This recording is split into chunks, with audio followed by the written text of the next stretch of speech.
Good morning, everybody, and welcome to the closing plenary. We've made it till Thursday. Well done. Hooray!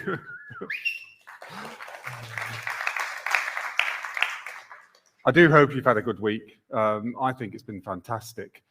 This is actually really quite a useful session today because you get to hear a summary of absolutely everything that's going on at buildingSMART International. So you've been able to pop into bits of it throughout the few days that you've been here. And this sort of brings it all together for you. I'm Richard Kelly. I am going to be taking you through this morning's agenda. The biggest challenge I've got is timekeeping, and the biggest challenge I've got with that is keeping myself to time. So we'll see how we get on. I'm going to start off by giving you a summary of the Solutions and Standards Programme, which is one of the core programmes at buildingSMART International. The Solutions and Standards Programme is made up of 10 domains. And these domains are actually programmes of work. We operate on programme management structure and project management structure. And these programmes of work are led by industry experts. So people from our membership community who understand most about what is needed in these particular sectors of industry. As I say, we have 10 domains. That's because we have now got a new domain, which is the maritime domain, and I'm going to tell you a little bit more about that in a few moments. We used to refer to the domains as rooms, and many of you will remember that we used to refer to them as rooms. And the reason we changed the name from rooms to domains is because whenever we said, this is the something room, we also then had to explain that it was a domain or a program of works. So actually it was just easier to refer to them as domains, which is what we're now doing. And that it's not the name that's the most important thing, it's what they do and how they do it. And the structure that we use is actually summarized on those bullets there. You know, we have this governance, which is about our leadership and coordination. We have the strategic plans, which is what the leaders work on and are own for, you know, what happens or needs to happen in that particular area in order to promote digitization of the industry, and so on and so forth. If you want to know more about that, there's a blog. Just go onto our website, and it's about a 5-minute read, if that, and you can hear a lot more about it or learn a lot more about it. So I want to talk to you a little bit about the progression of buildingSMART International. Ian Howell referred to this in his opening speech on Monday. So in the beginning, there was the Word, and the Word came from Patrick. And Patrick, you know, set up buildingSMART International. Well, actually, he set up buildingSMART as it was then. And at the very beginning, it was about having chapters, it was about having the rooms, it was about investing in our partners, you know, the other standards organizations around the world. It was about developing IFC. So that was the establishment phase, if you like, of buildingSMART International. And then came the professionalization aspect and the establishment of the BSI process, the governance model by which we allow all these people around the world in different companies to be able to work together effectively. And then the second day, it was the integration. So this is then about extending IFC to incorporate infrastructure elements. It's a program of works we called IFC 4.3. And we're developing IDS and the development of our services, such as the buildingSMART Data Dictionary and the Use Case Management Service. And a lot of this work is still going on, actually. And then on the third day, it's about deployment and implementation. So this is the phase we're definitely in now. This is about taking all the structure and establishment that's happened and putting it out into real-life capital projects and real-life operational management of built assets. And this is very much where the domains are now focused on this deployment and implementation. But on the fourth day, there is no rest because actually now the hard work starts. This is where, you know, we have to, you know, roll out the projects and the implementation that everybody's working on. The domain leaders, they meet regularly. The steering committees, they meet regularly. We have conferences. They meet every month or twice a month in their individual domains, but they also meet twice a year in joint conferences. And this is the opportunity to align the domain plans, the strategic plans, with each other, and also with the main buildingSMART International strategic plan. So it's like following a compass bearing. Each of the domains is, sailing its own vessel, but we're all sailing together in the same direction. But we don't always jump in with both feet into a program of works. Sometimes we allow time for strategic exploration, thought leadership. And this thought leadership is important because it helps align the rest of the industry, or at least communicate and explain to the rest of the industry what the potential, what the possibilities of open digital ways of working are. And these are some of the strategic groups we've got currently going. There's the Digital Twins one, which has recently published its second white paper. It's on our website. There's the BIM and GIS Convergence strategic group, which everybody's interested in. All the domains are interested in. And I'm just going to invite Marc Goldman from Esri, who's on that strategic group, to just tell us 2 minutes what's going on, what the status of that group is. Hiya, Marc. Thank you, Richard. Okay, so we had a very good session yesterday. I think we were in this room, or maybe the other side of the room. 30 folks or so. This was the very last session of the very last day, and still had a tremendous turnout. Saw a very compelling update from Jag. He's really been carrying the torch of this effort for the past few years, reinvigorated an effort that had started some years ago, and the 30 folks were very engaged in the roadmap update. It's a 3-year update, 3-year roadmap. Some efforts are starting right away. It's the waterfall effect, so we're not necessarily waiting for step A to finish before we start step B, before step C. So it's a rolling roadmap with engagement right away. In fact, in the session, we saw two very... Has it got off? Try this one. Yeah, so, oh, there we go. Saw two very good use cases, examples of university and corporations putting the concepts in place of GIS and BIM coming together, one for permitting and one for tunneling. And if you saw those sessions, I think you'd agree that they were very exciting to see the progress that is happening, which is pushing the roadmap, which is generating details around the use cases. The organization, this strategic working group, which is comprised of buildingSMART members, OGC members, very active, very passionate about the effort, putting together not just a roadmap, but we already have a long laundry list of very well organized user stories, which from a software developer's point of view is, as I said yesterday, is just a gold mine for us to understand what the industry wants, so we can start working on our software as part of the roadmap and even perhaps ahead of the roadmap. We did a Menti poll, got some really great input and feedback on the challenges that the industry is experiencing. And the attendees in this session included engineering firms, included construction companies, included owner-operators. So we had a very good range of input and thoughts on challenges that exist. We did a poll at the very end, a survey, in fact, and asked who would be interested in joining, in participating in the effort. And a full 1/3 of the audience actually provided their name, their email address, and a quick note of what they thought they could contribute. So across the range of professionals, we've got 10 more people who want to participate, which I think reflects on what Richard just said, that this applies to all of the domains at buildingSMART. It clearly falls in the infrastructure domain, which I'm part of, but it also has a very strong element in products, in building, in governance, in the technology domain. So I think that every group here should have some interest in this GIS plus BIM, OGC plus buildingSMART effort.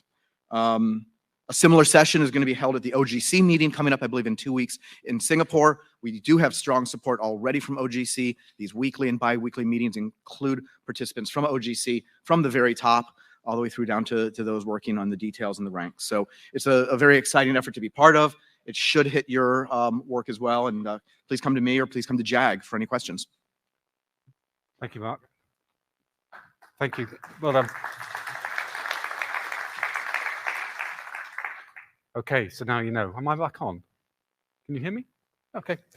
The other one that I want to just mention is the Sustainability Strategic Group, which is being led by my colleague, our Compliance Director, Céline Bent. This is, well, Céline, did you want to say anything for literally 2 minutes?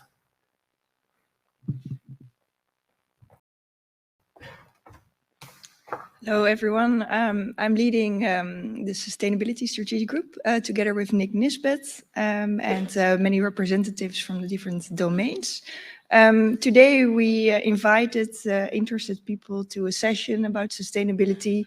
The room was completely full with experts, and they gave input on plans that we have developed in order to improve the sustainability. Well, it's about the bottom sentence that you see up there. So the assessment of sustainability in buildings and infrastructure on all the life cycle stages. We will keep you posted on the progress. Thank you, Céline. And again, another all-encompassing initiative that I know everybody in the organisation is interested in. We are going to continue work on our whole life asset management paper. We're going to relaunch that after this event and publish our second paper. We had a panel session this week on design for manufacturing assembly, and we'll get a white paper produced on that. I can't tell you when. It all rather depends on how much coordination we get and enthusiasm we get to come to the meetings. And we've also had a very, very good roundtable discussion yesterday on power transmission. We had about a dozen companies from power transmission utilities in the room, and they're very interested in developing that area as well. Okay. We have two sorts of standards that we create. We have the generic standards and we have the use case standards. And we've never really expressed this explicitly before. And I'm going to take a little bit of a moment now to do that. The generic standards are ones that, such as IFC, IDS, things that everybody needs. These are things that are always going to have software implementation, and they can't be use case specific. As I say, they're all encompassing. So IFC 4.3, the extension of the IFC for infrastructure, that's very much a generic standard.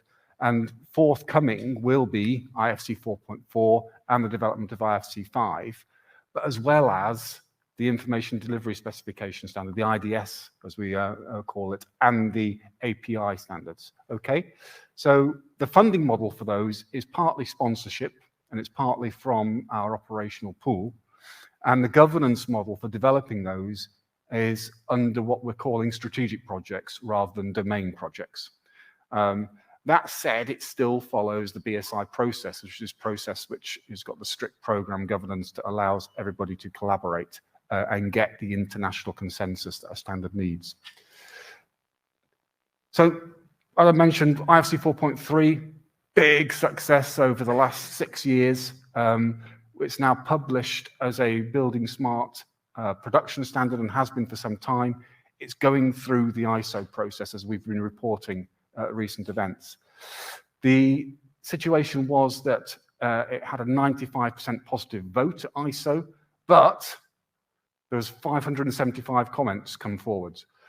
Most of those comments were legacy comments. They weren't about 4.3 at all. They weren't about the infrastructure stuff. They were about stuff that was done in the, the fully pro bono days of buildingSMART before we had program working and all that sort of thing. So it's been a great opportunity actually to resolve those comments on the legacy. And the editorial group that's been working on that has resolved all those comments, and they've given them back to ISO by the 29th of August. So we're now in what they call the final draft international standard process, and that's we expect that ISO will then publish that early 2024, and the industry is waiting for it. We know the industry is waiting for it because they tell us every week that they are. So it's been a really good piece of work. I want to congratulate my colleague Evandro Alferia, because he's led on that, and I think Evandro's not here, as we heard on Monday, because his partners, they've just had a baby. So double congratulations to Evandro, even though he's not here, but he might be watching online, for delivering this and delivering a baby. So well done, Evandro.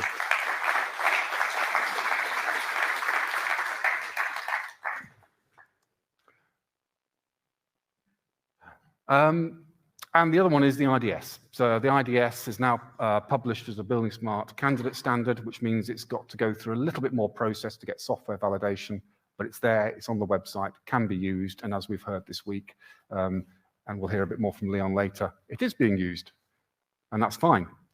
So use case standards. Use case standards are these specific things that come from industry, and this is where the domains are now focusing mostly. They don't necessarily need software implementation, and these are the sort of things that we're working on. So that's the list on the left-hand side as you're looking at it. I'll give a little bit more detail about how that process works in a second, but the funding model for that is exclusively sponsorship from our members, client organizations or supply chain organizations that want it to be delivered.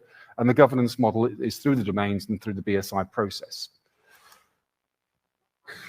The delivery mechanism is this. So essentially, you start off with a problem to be defined, and that problem can be captured in the use case management service that we provide. If it requires new entities in IFC to be extended, then we'll look at it. But actually, most don't. The extensions that we've just done to IFC for infrastructure are probably the last that we need to do. There may be others, I'm not saying exclusively not, but actually, predominantly now, it's about adding the user-defined properties into a dictionary, a data dictionary, which then updates the IFC. So it's about amending the IFC, not extending it. And then the next phase in any project will be to then open the specific channels so you can get access to the information you need, and that's going to be through IDS, and then we publish it. And therefore, it's then published 100% in BSDD and IFC, and then it can be used by industry. In other words, software vendors can then pick it up, use it, incorporate it into their software, you buy the software, and life becomes easier for the management of your projects, your capital projects, and on operational management. And this is the sequence. We've defined this now. This is going to be the sequence for doing use case projects. Airport domain are already using this. We've got other projects in the pipeline that are going to use this process. And then the rail project. The rail project has this is their third project actually from the rail domain, and this is about applying IFC into real life applications. So over the last 6 years, the rail domain has first of all worked on extending the IFC for rail entities, as part of IFC 4.3 program. And this latest one is a €1 million project from the rail sponsors, the rail operators, and other stakeholders have been the buildingSMART International Technical Leadership. So it's been a great success in delivering what the rail sponsors require. It's also been used to test and develop the validation system of buildingSMART International, and that's still a journey that we're on. That's still got development work that's going to go forwards. Here's a list of all our project sponsors since 2015. These are organizations, industry representations who are really leading the way in developing digitization because they're putting their money where their conviction is. And without these organizations sponsoring our projects, we couldn't actually deliver very much, if I'm honest.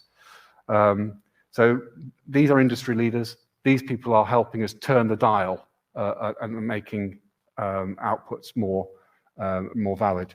And then just a quick shout out to the biggest sponsors, just so that you can see who they are. You can see they're predominantly in the infrastructure domain, actually, but look at the figures. I mean, we're talking nearly $1.2 million in the case of SBB. Euros, sorry. Euro dollars. Hey, there we go. That'll get me into trouble with somebody. Yeah, so anyway, big investment, and thank you very much to all of those people.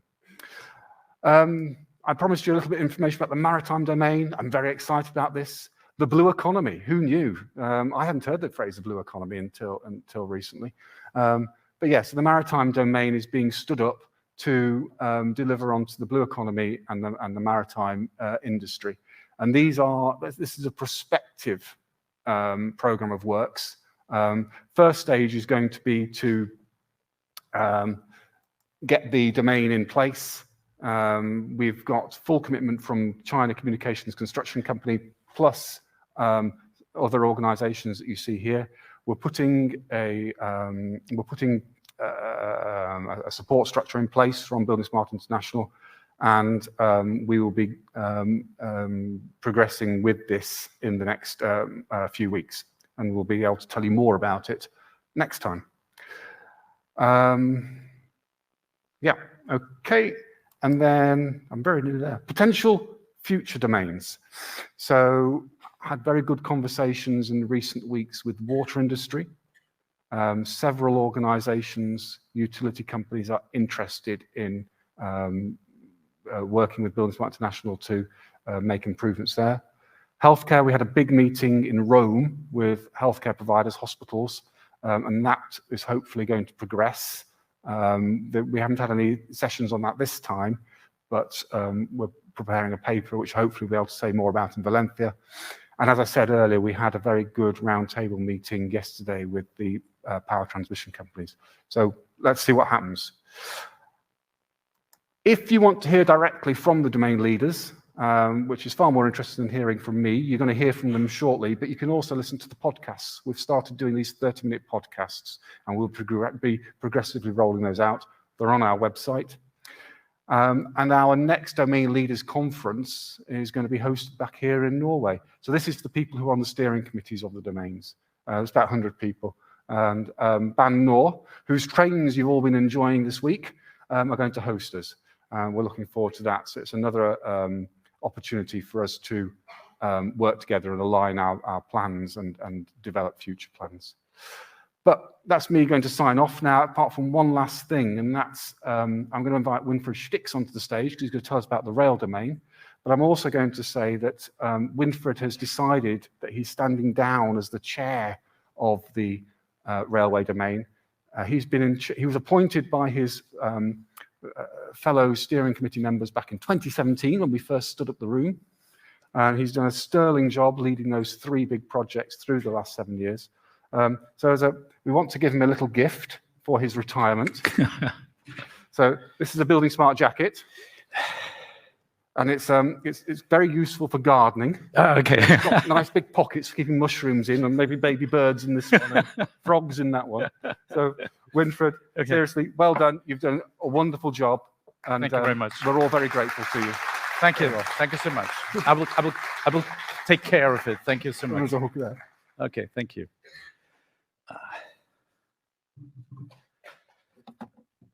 The green one. Okay. Well, so welcome. Richard said, I'm Winfried Stix. I'm still the chair of the railway room. And I want to show you what we've done during the summit, not only we all. And wasn't it a marvelous summit, really? I think give the organizations and everybody who contributed a big hand for that summit.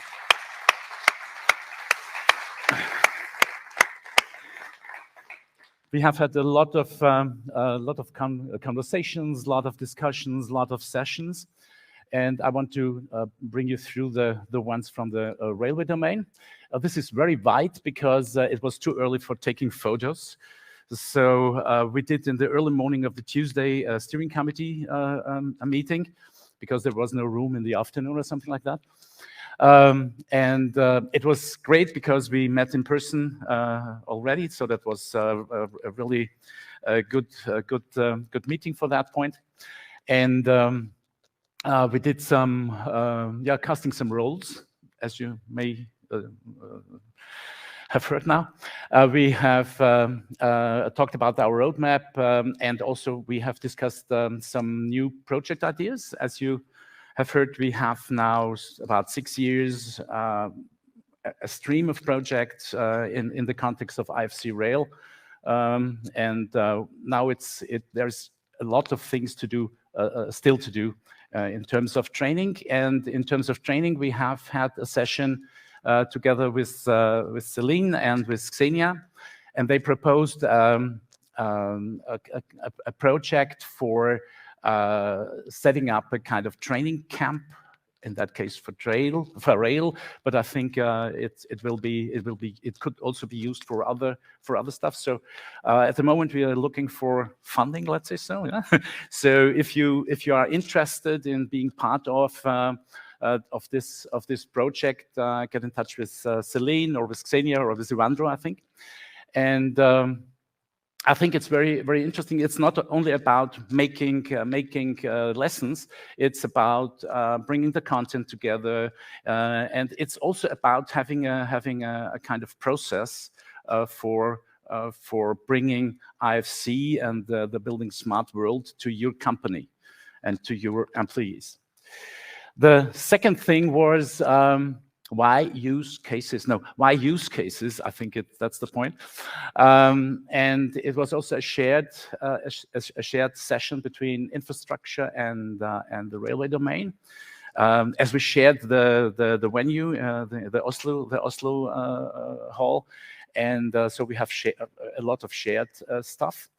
It's about use case and Building Smart data dictionary.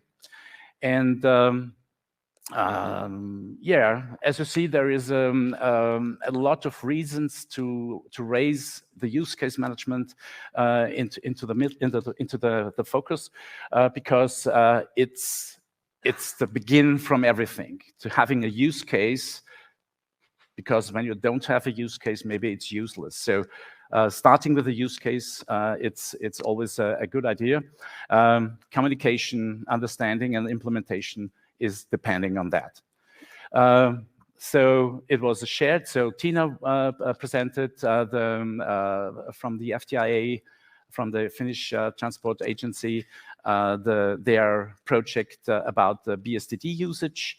And Konstantin Kasudis talked about the use case stuff, and Joachim Kanis from Deutsche Bahn was also responsible for the BSDD, how to say, project we want to raise in the rail domain. Richard always also mentioned the IFC rail projects, and yeah, we've got things done. It was really hard to go through there. It was, let's say, when we started, it was a 2 years first phase, so it was, let's say, easy. We have, I don't know, over 200 people coordinated in that point to get the requirements of our stakeholders. The second phase, writing the extensions of the IFC point, was also a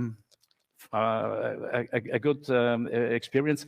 And then we have this 1 year project, which was really, really hard for us to organize, hard for us to go through, because, how to say, as Richard mentioned, it was also a testing area for some services of Building Smart. It was also the communication between the software vendors and the stakeholders.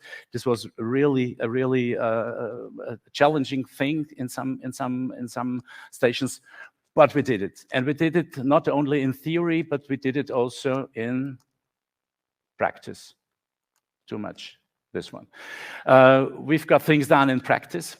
In the session where we presented finally the results of the project, and our stakeholders get on the stage and present how they will use the results, what's their opinion about the project so far in that case, and it was very positive. Let me say so. Yeah? So.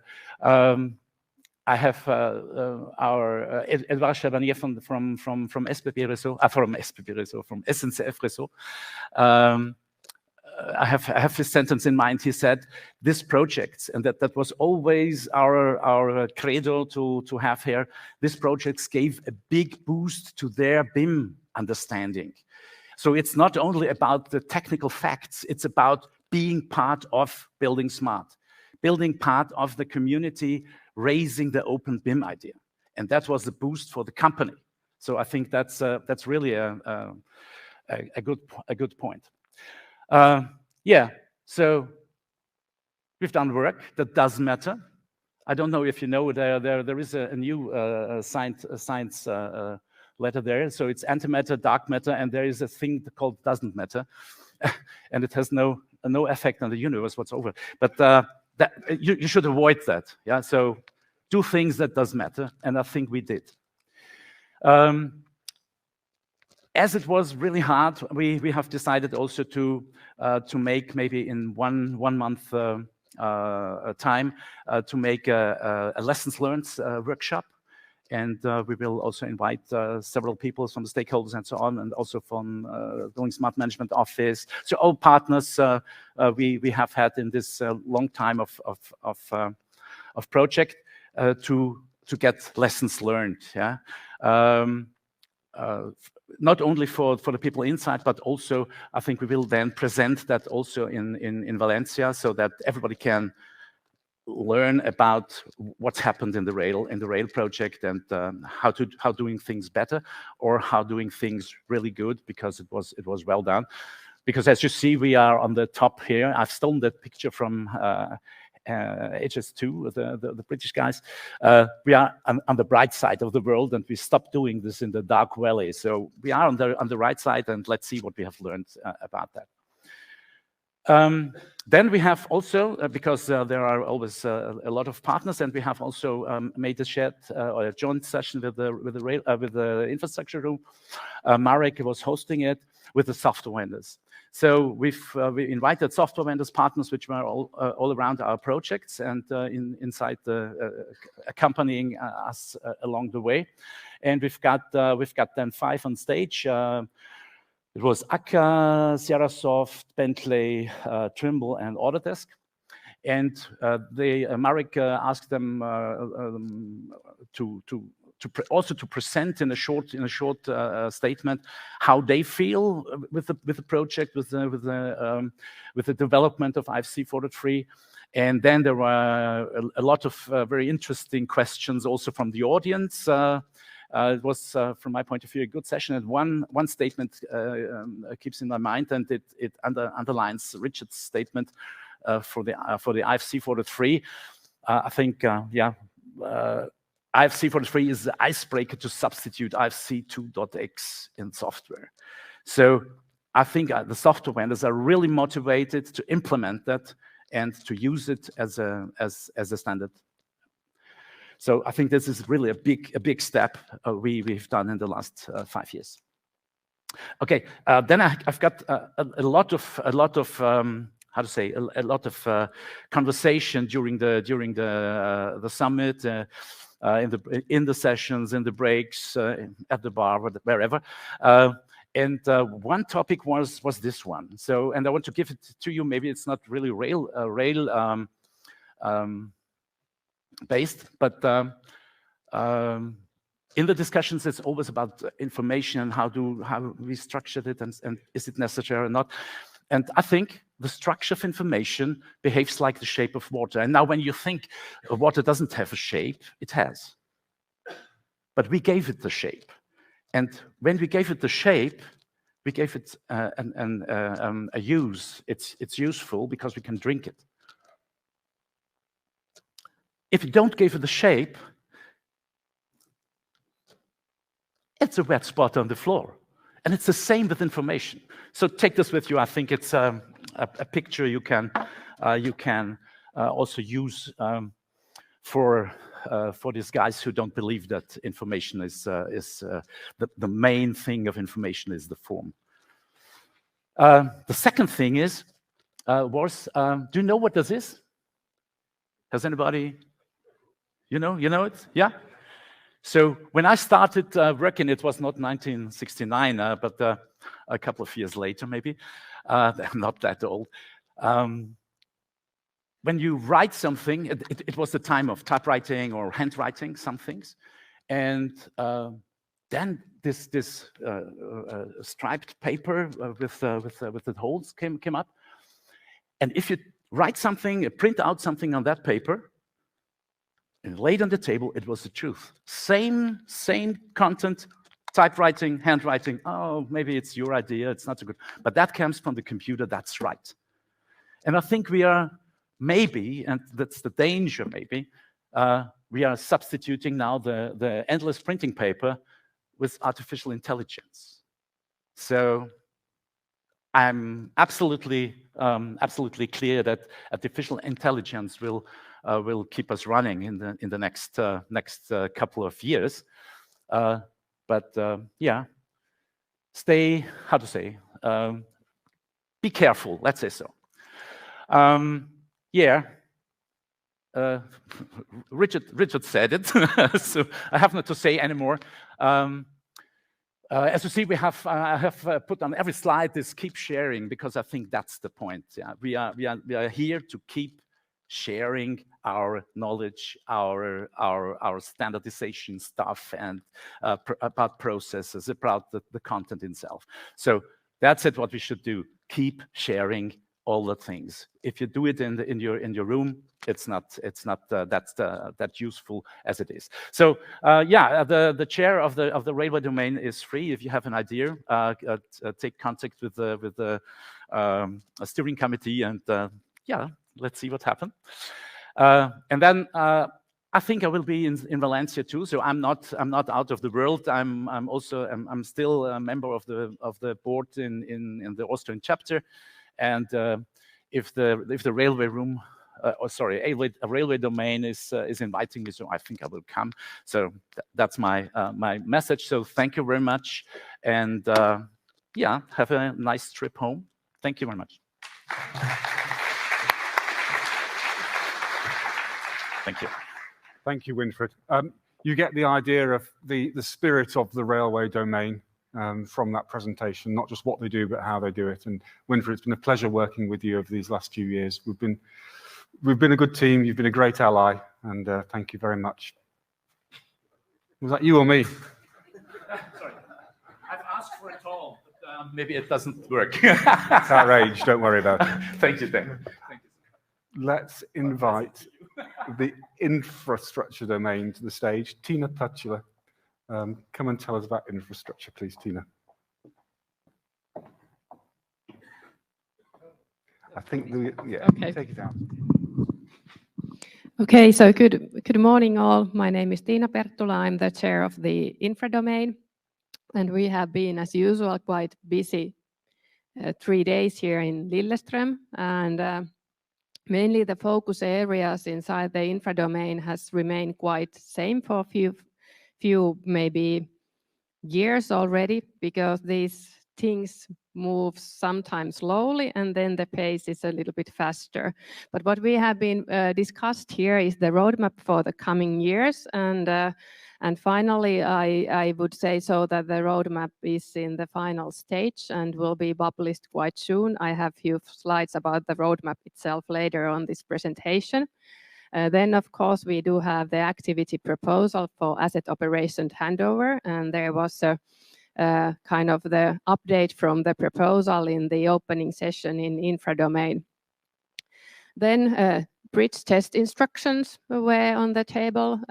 We got a very good presentation from Ronald Bergs about the test instruction for bridges, and he had very kind of practical examples about the test instructions itself, because it's all about, if you want to implement IFC 4.3, you need to have the proper test instruction for the software vendors. And these acronyms has been mentioned many times today, so BSDD, IDS, use case management. We had a shared session with the railway domain about the use case management and BSDD, and this is definitely the field that we need to work with in the future too. And there was also the masterclass sessions about these topics, and this goes cross-domain. So it's not only the infra domain or railway domain, they are touching all of the domains, and we need to find the model to work together within these topics cross-domains. Also, in this summit, we tested something new. So we show the collaboration in the Nordic level between the Nordic chapters. We also had a good presentation from ASHTO about how the US has had a long program within this kind of development of BIM in the past 5 years. And we kind of end up to the conclusion that actually this type of sharing we definitely need more, because now it's about the implementation of IFC 4.3, and there is a huge amount of different type of effort almost in every country who has been involved to this journey to deliver the IFC 4.3. And now it's time to kind of update those processes that has been kind of maybe done for the traditional project to the next level in order to be able to utilize all the power that we have in this maybe modern type of data management and within this IFC 4.3.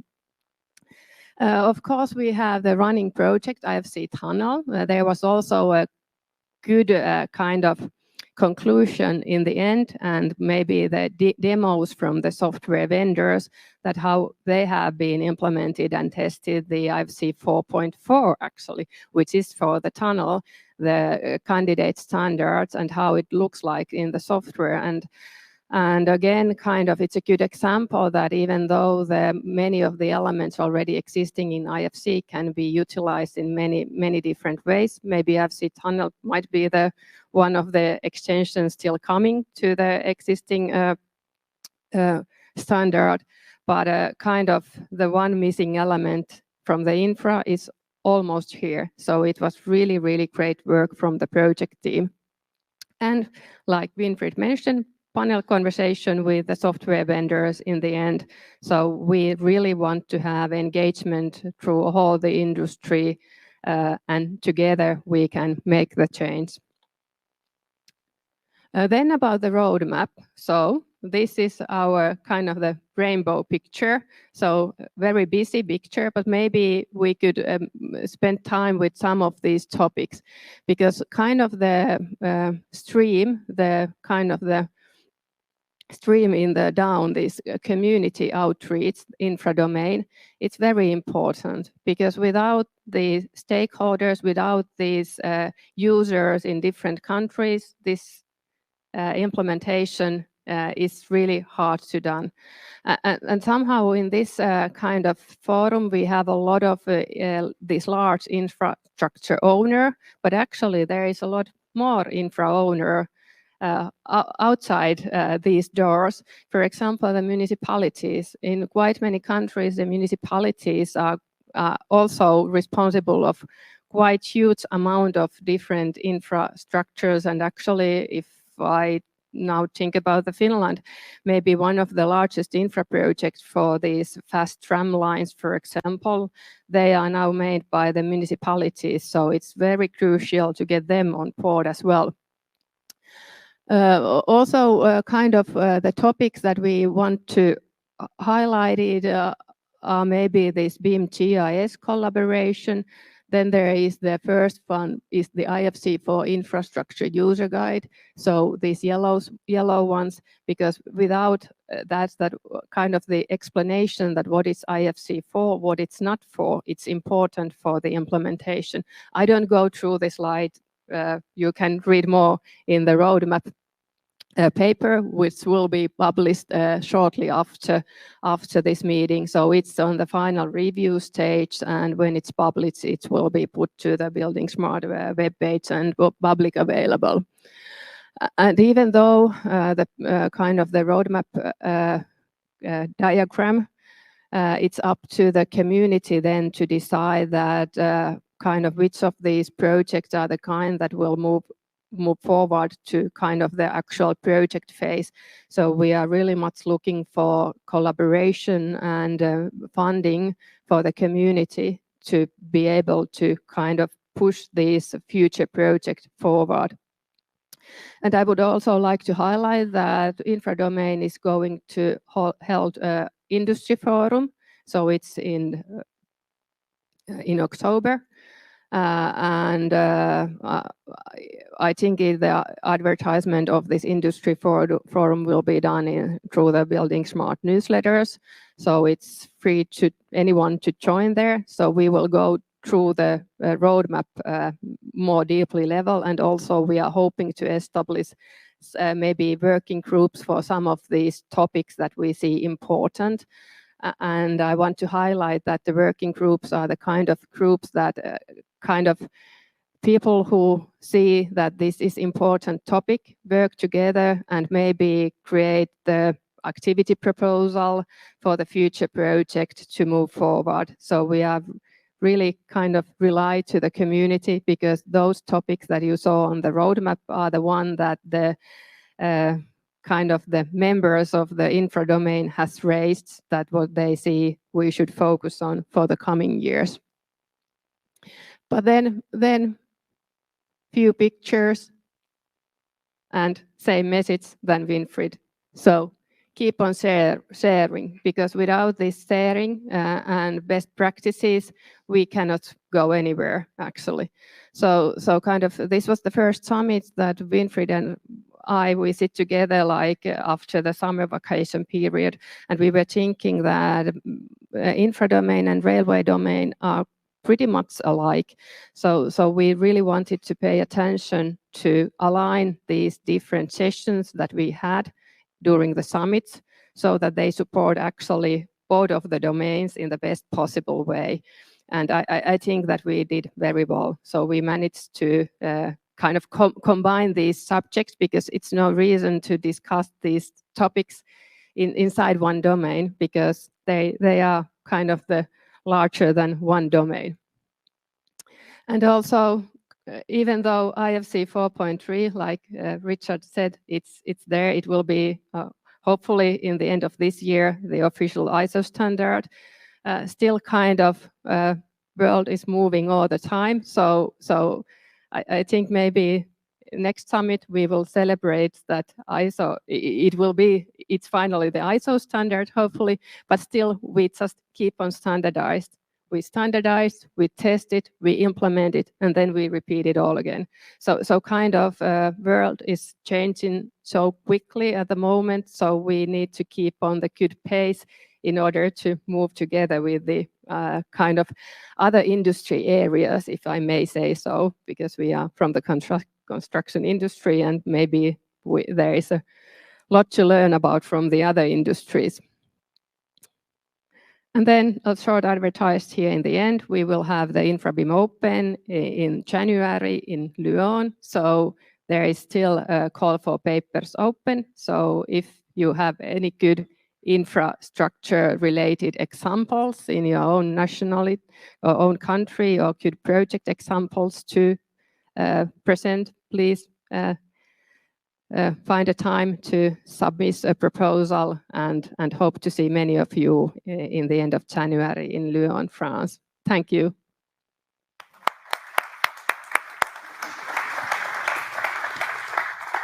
Thank you, Tiina.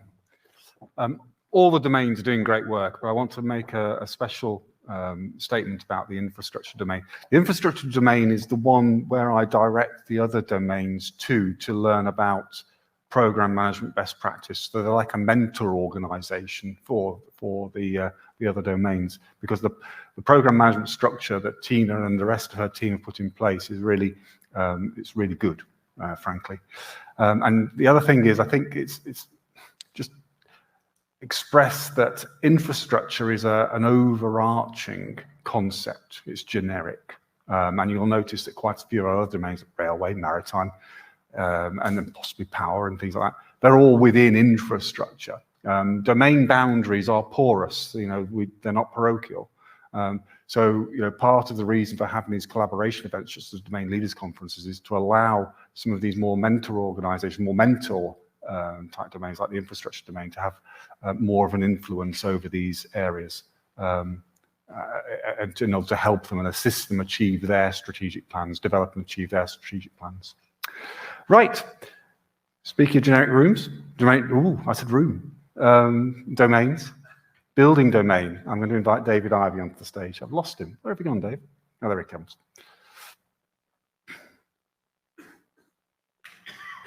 You're on. Yeah, well, you're very good. We had this conversation about HOK people last night and how they're always very good at presentations. Don't let me down. I'm always impressed at how good presentations can be whipped together in like the 30 minutes between when the last session ends and Dan wants them uploaded, but I'll be brief. I just wanted to give you a bit of a taste of what we did in the building room this week. Here we go.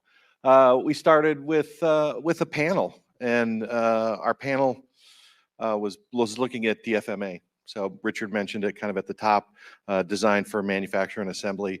Richard gave a really nice primer on that, and then we had a group of panels, Vanessa and Wawan from Singapore, kind of looked at how government and the government in Singapore is helping them with implementing things like DFMA. And then Fabian and Brigitte kind of looked at things from the design side. And Lex, who's a CEO at VDC Base, talked about it in the field and actually the working part of DFMA, if you will.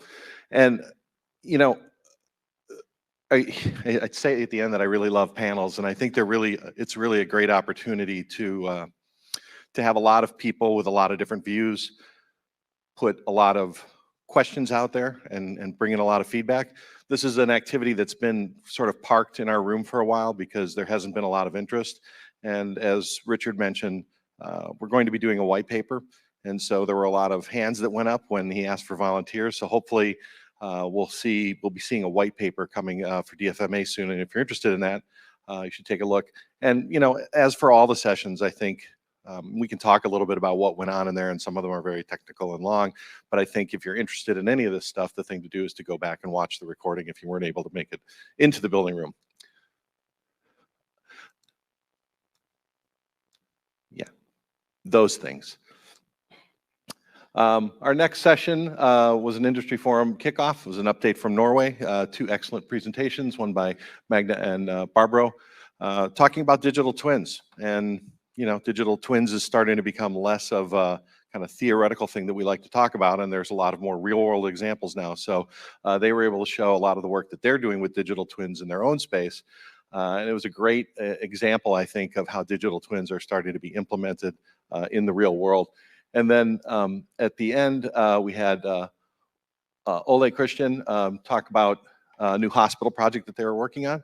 And the same kind of thing. It's like how they're implementing digital twins in a hospital in Norway. So 2 great presentations there. Didn't know all these were like, rah, rah, rah. I think one of the interesting things Ole talked about is that their model was a deliverable, no drawings.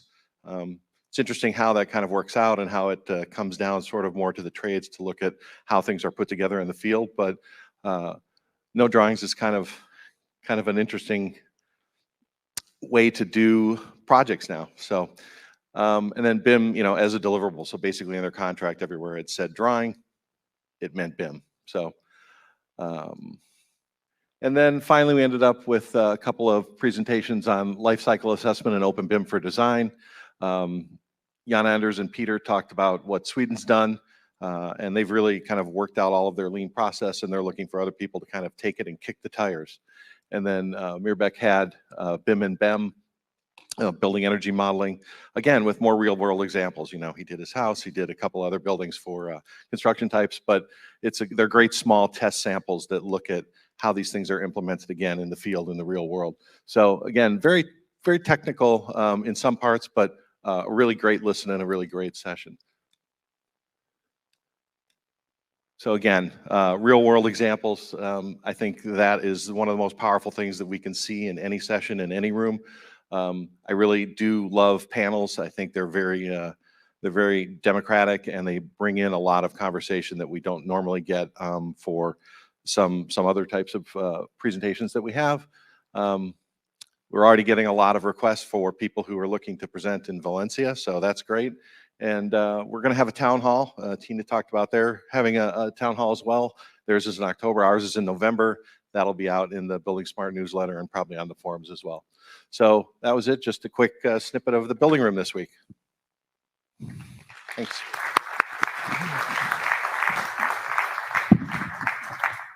Thanks, David. Yeah, excellent work, as always. What the building domain really wants is more investment, please. So infrastructure, get good investment from industry. Yeah. Building domain need more. All right, thank you. Now it's time for the construction domain, and I'm looking around for Endo-san. Ah, Ken, there you are.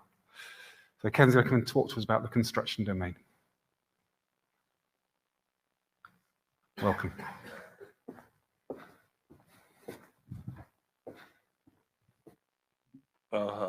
Good morning.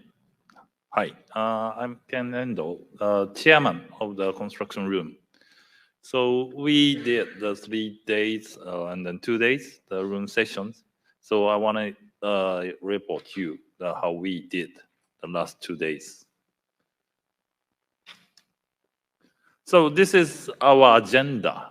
And then the 2 days, 3 sessions, but we have 1, 2, 3, 4, 5, 7 presenters here.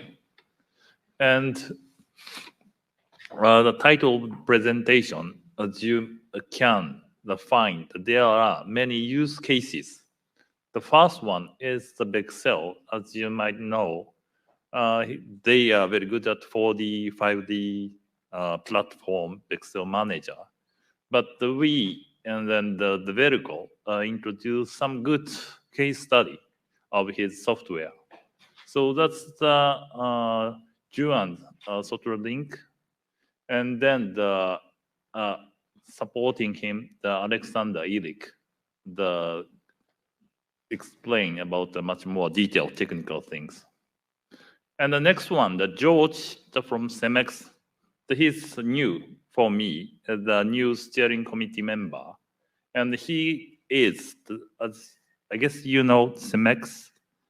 And then the CEMEX is a concrete company. And then he proposes support of OpenBIM to sustainable construction design. And the next one is the Stefan from Clayco.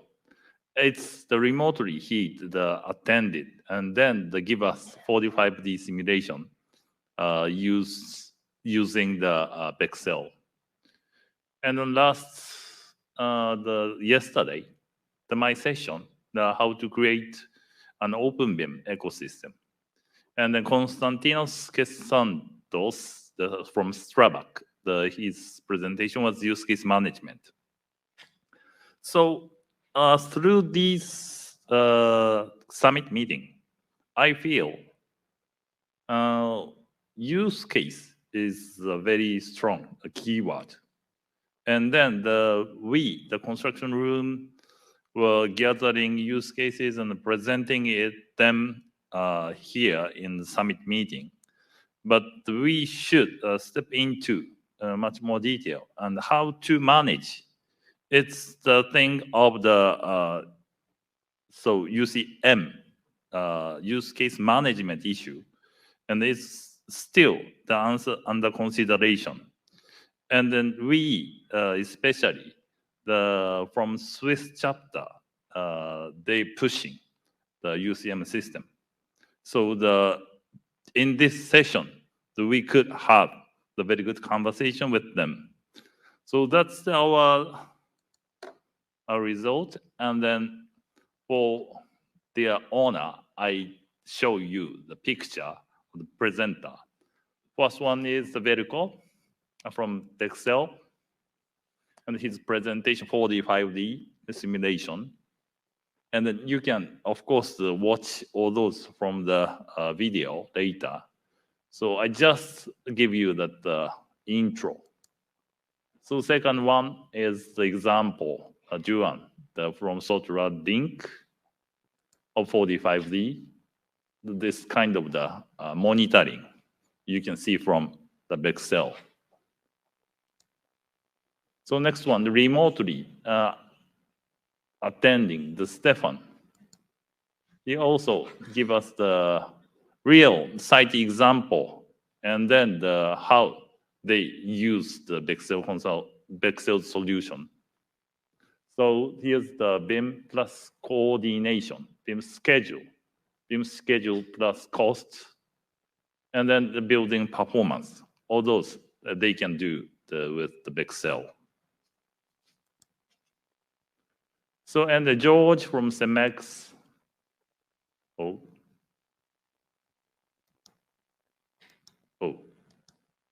I'm not sure it works like this. Yeah. he proposed some kind of the value chain of this concrete. And then under the consideration of the CO2, they should provide much more efficiently the concrete to the site. So they create this kind of the e-commerce system. And then the onlinely they can provide the concrete, very precise timing. So yeah, this is the example of the system. And the last one, not the last one, but my presentation here. Now, in my presentation, I propose to extend Marc views, the famous, this wedge shape, the beam maturity level. So the Marx proposed, and then this chart in around 2008, and now the 2023. So I want much more extension.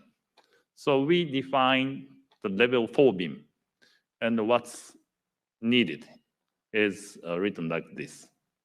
So open beam ecosystem is the key or some concept of the level 4. And then in the level 3, the integration and collaboration was the key, but I proposed optimization. So there's the triangle, the data schema. It's from the IFC standards. And next, the API or coding. It's from OpenCD APIs, that kind of the standardization. But in level 4, we should use BIM as air or water or nature. So if so, if you breathe and BIM data downloaded, and then breathe again, upload it. This kind of speed is needed.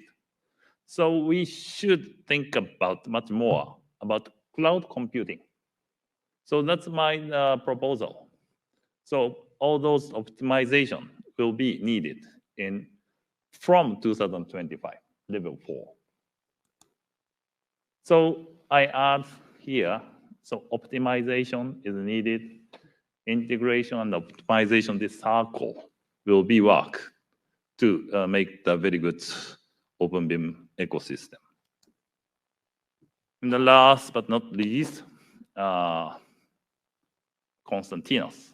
Yeah, it's very strong key man of the UCM. So he presented also in Tiina's presentation session, and then in our construction session.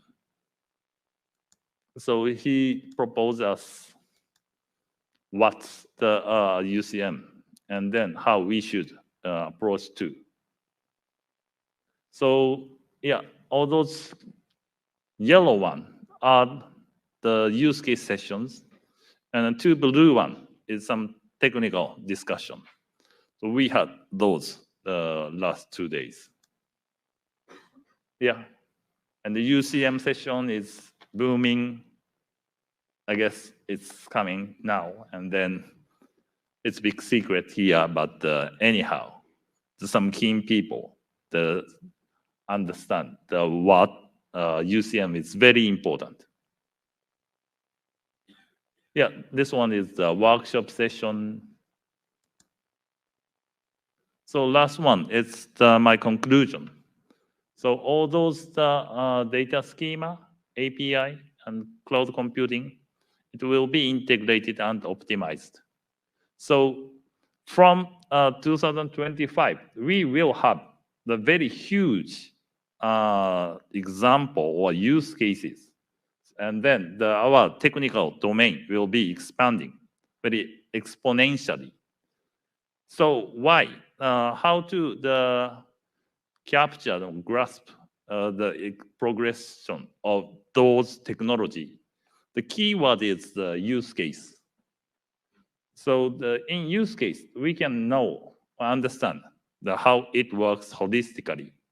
And then we can understand the whole BIM management level. That's our conclusion. Thank you very much.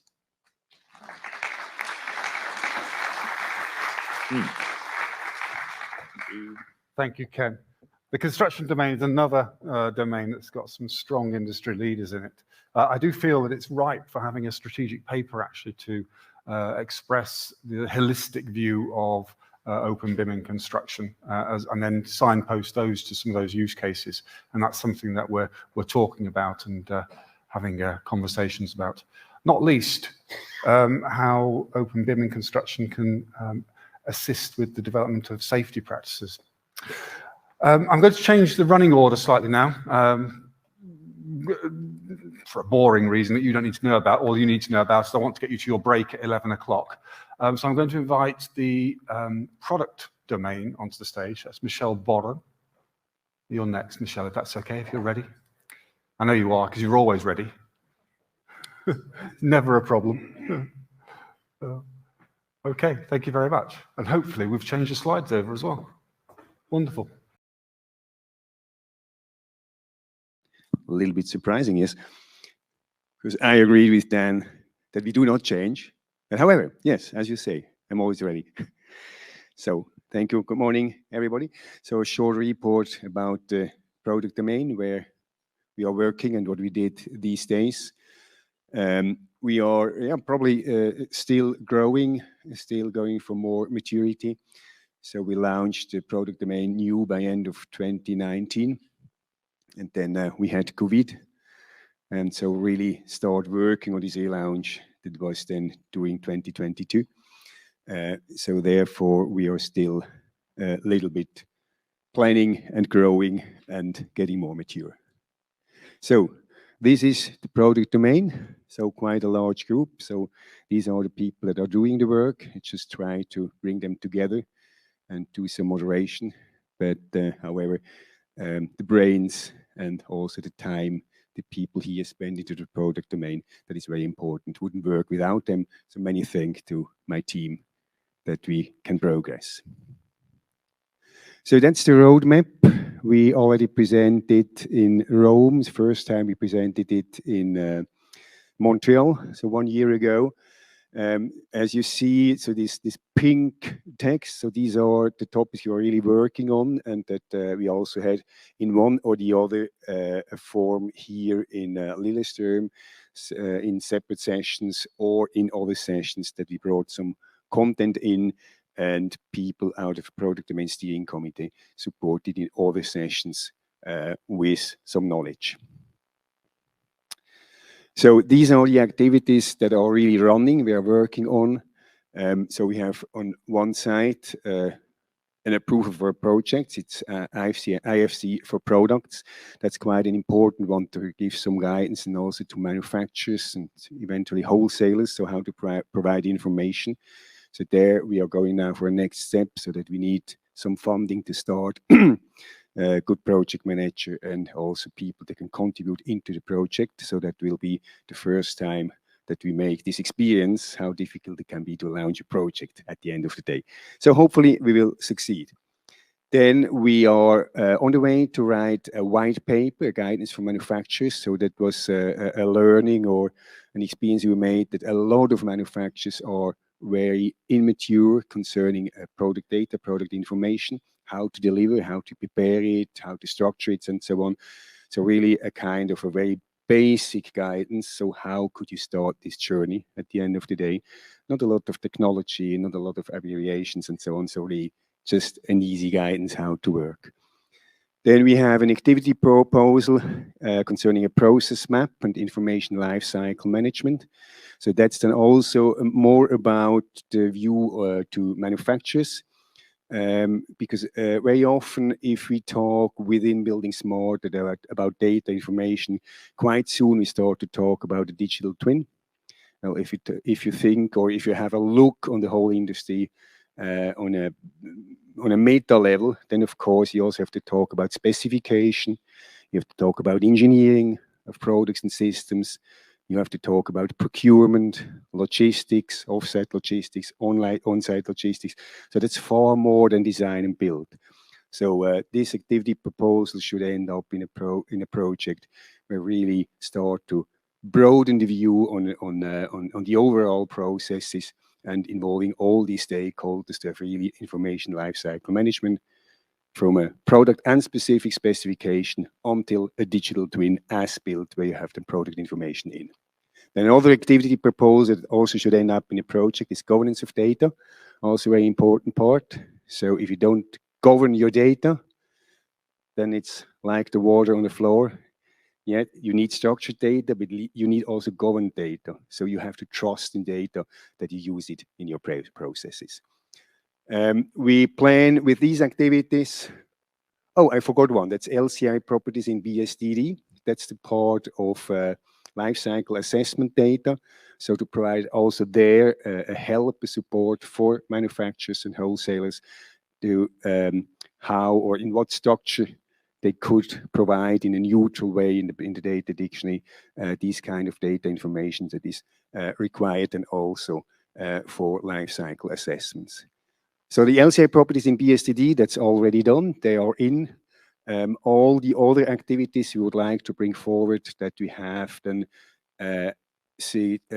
approved projects or approved white papers or other papers then before Valencia, so they can have in Valencia a kind of a kickoff for these next steps of work.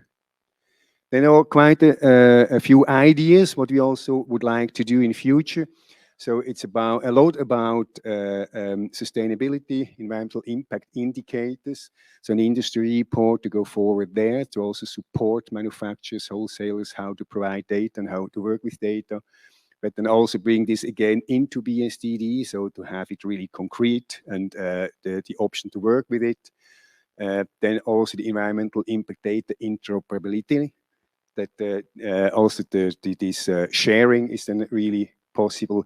And then last but not least, the IDS part to really specify the data requirements.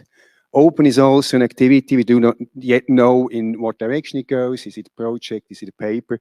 But it's about interconnection of data dictionaries. Also something we learned that there will be several data dictionaries from several sources and how to manage or to standardize how they could interact with each other connected. And then another part, external services, that's then also a little bit in the direction of governance of data. So what kind of services is most probably requested that you really can govern data at the end. So what we also did, we invited chapters that already have product domains or that are interested in. That was a very good session. We had 12 chapters in the room. That was really a very positive surprise. I was very happy that it worked like this. The idea is really to leverage this community because we in the steering committee, we can't do all. So we need more people, more brains, more ideas. Then especially if you go into projects, we need contributors, so really experienced people that help in the projects, bring their know-how, their experience in. At the end of the day, once you need a qualified project manager, we will not find these project managers in the steering committee. So we have also to scale there. And then, of course, also supporting project funding if you don't have a broader community that, on one hand, guides that we do the right stuff, and on the other hand, then supports or finds support if you do the right stuff, that it got funded at the end of the day. It was a very successful and good session. They also invited us to do it again. That was a little bit how we could do this, so how we could start to work with this community. There you see, I guess, also that it's not yet that mature also in the chapters, because quite easy steps, but that is good. I love easy steps, very pragmatic, so that we just communicate more our social media, so the BSI community, that we have a few very focused, very short calls where we then can decide if there should be a deep dive somewhere, and invite the people for deep dives. And then that was interesting. Also, the on-site workshops are coming together. There, of course, we have an issue with an international organization because you need in regional chapters. It's almost impossible to have the idea that people around the world meet regularly on site. And eventually we can try to set up something in this direction. So what are they asking for? It's some guidance, so best practices from other chapters, so they get an idea how to work, how to bring people together, also locally. And some guidance also concerning the standards and the tools from buildingSMART. So what standards, what tools should be used by what people. So also quite an easy part in a way where we could help and support the chapters. So that is something we think about to set up. So then he had a use case, a Swiss-Austrian use case that was interesting just because it showed us that we are probably on the right way with the topics you're working on. Quite briefly, it's from CEI Bois. So that's an industry domain that has really a reputation, so that we know that they know what they're talking about. So they have ecological data, they have industry domain data, so they have content. On the other hand, we have them buildingSMART with the data dictionary in IFC, and the third party is co-builder with data templates. And that's something they built in a kind of a pilot that works, so to bring then industry content into BSDD and or IFC, and use then another direct data dictionary like co-builder for the data templates. And nice is only that almost all topics we are working on or we plan to work on fit in this, and that was the idea that came out of these two chapters, that we could really pilot this and make it as a kind of a use case, how an industry domain could work with all the tools and the standards and bring it together. So I think that's a great success to get this kind of proposal out of a chapter, how we could support them from the steering committee. So that was it more or less. We also had a little bit of fun. So Petr from Czech Republic is in the steering committee. So he provided BIM beer. That was a very good conversation in the evening in the hotel bar. Patrick Leamy was sitting right on the side of us, and we wanted to drink this beer. That's illegal in Norway.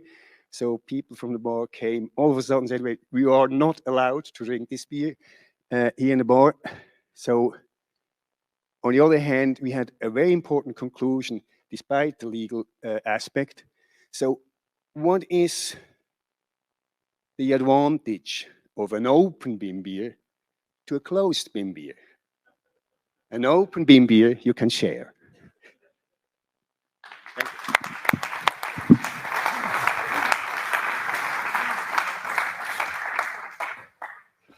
Well done, Michel. And thank you for not pouring open BIM beer on the stage.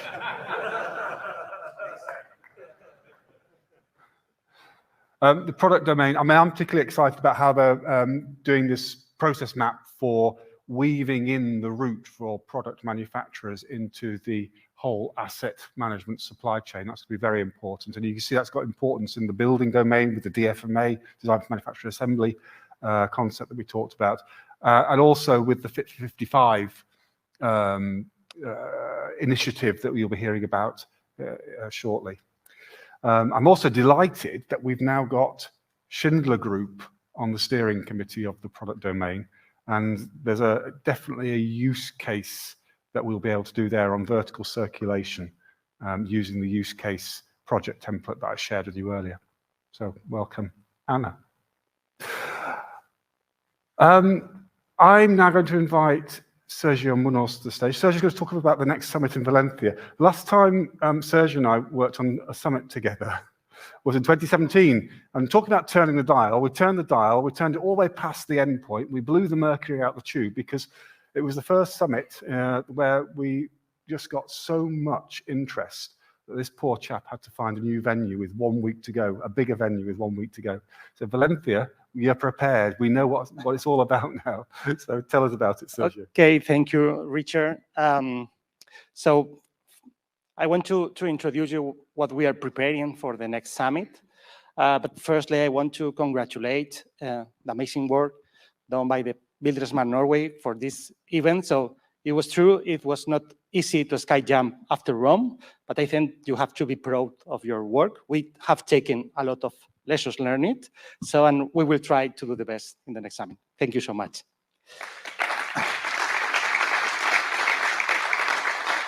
So I guess the most of you know where is Valencia, but maybe not all. So Valencia is in the east of Spain. It's beside of the Mediterranean Sea. So it's a privileged area. So, and probably many of you know that it's a sunny city with beaches, with paella. So, but I'm trying to explain you that it's much more than sun, beaches, and paella. So, for example, Valencia is a very old city. It was founded by the Roman Empire. Thank you to the people from Rome. So before Christ, and for example, one tip that probably you don't know is that the Holy Grail is located in our cathedral. So I don't understand why Indiana Jones were looking for in Petra. So it was more easy to go there.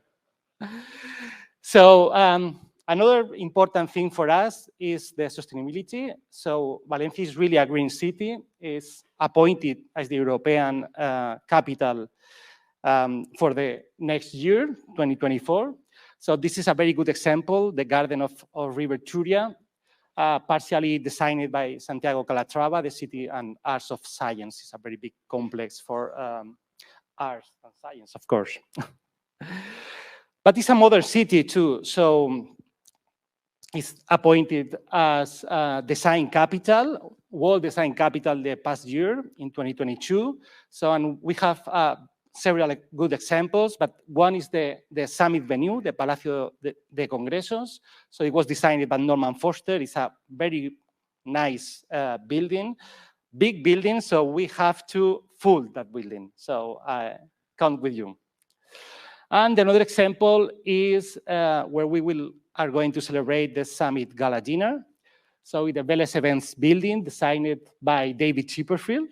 So it's besides the harbor, between the harbor and the beach. So I think will be really a fantastic place to share all the good moments that we are going to take into the summit.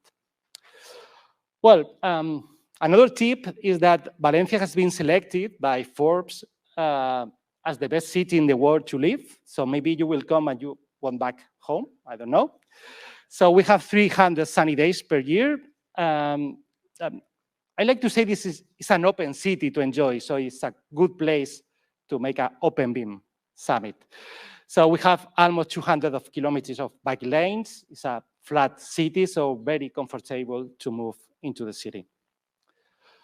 Okay, so, but we are talking about Open Beam buildingSMART Summit. So we invite you to join the summit. We will have a lot of activities, keynotes, workshops, roundtables, masterclasses, networking, fellows, good food.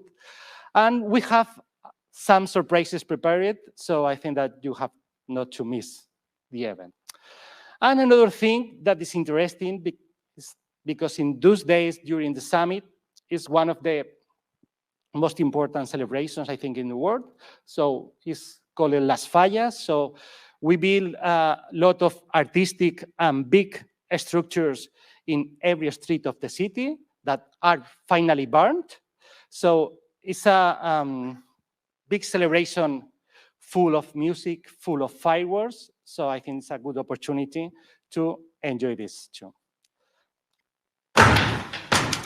Now your eyes will see as if for the first time, and you'll feel things for the first time constantly. Now the red carpet is getting rolled out for you, so you can regale, so you can be amused, so you can go all out. Now you can discover the best place to live, where everyone finds their place and every corner opens up to the world. Now the Mediterranean is going to flood you in every way, and you're going to realize that green is much more than a color. Now it's time to know it all and get to know yourself in a city as alive as you are.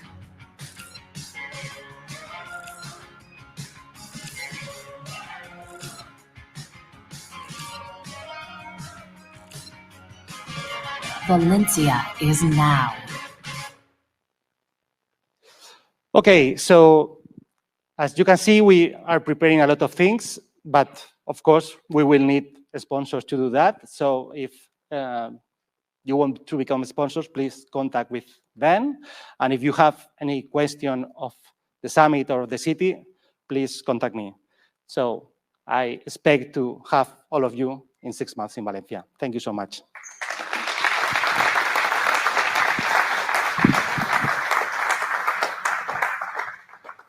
Sergio, thank you. I always get wistful at the end of these summits because, we've had such a lovely time.